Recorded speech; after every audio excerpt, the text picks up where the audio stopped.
ये राजा एक रहस्यमयी जादुई गुफा में फंस जाता है बहुत समय पहले। ऊंचे पहाड़ों और घने जंगलों से घिरे एक समृद्ध राज्य पर राजा आदित्य का शासन था। वो वीर, बुद्धिमान और शक्तिशाली था, लेकिन उसे अपने बल और सत्ता पर बहुत गर्व था। वो अक्सर कहा करता था, मेरी शक्ति के आगे प्रकृति भी झुकती है। शिकार और रहस्यमयी खोज। एक दिन राजा अपने सैनिकों के साथ शिकार पर निकला। जंगल के भीतर उन्हें एक प्राचीन पहाड़ दिखा, जिसकी तलहटी में एक अजीब गुफा थी। गुफा के द्वार से नीली रोशनी निकल रही थी और भीतर से गूंजती आवाजें सुनाई दे रही थी। सैनिक डर गए। उन्होंने कहा, महाराज, यह स्थान अशुभ प्रतीत होता है। राजा हंस पड़ा। डर कायरों के लिए होता है, और वो अकेला गुफा के अंदर चला गया। गुफा का जादू जैसे ही राजा अंदर पहुंचा, रास्ते बदलने लगे। दीवारों पर परछाइयां नाचने लगी। उसकी आवाज उसे कई दिशाओं से सुनाई देने लगी। वो बाहर लौटना चाहता था, पर प्रवेश द्वार गायब हो चुका था।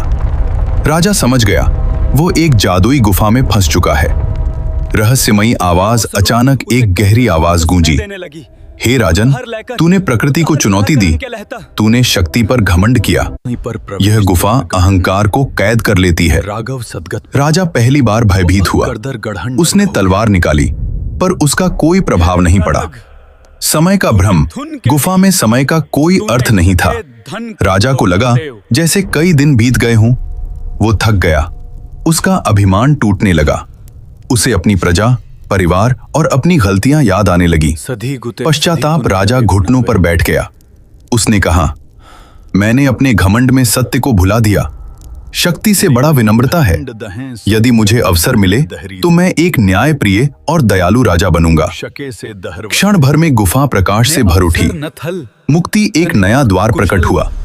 राजा बाहर निकल आया। बाहर वही दिन था, मानो समय रुका हुआ था, लेकिन राजा बदल चुका था।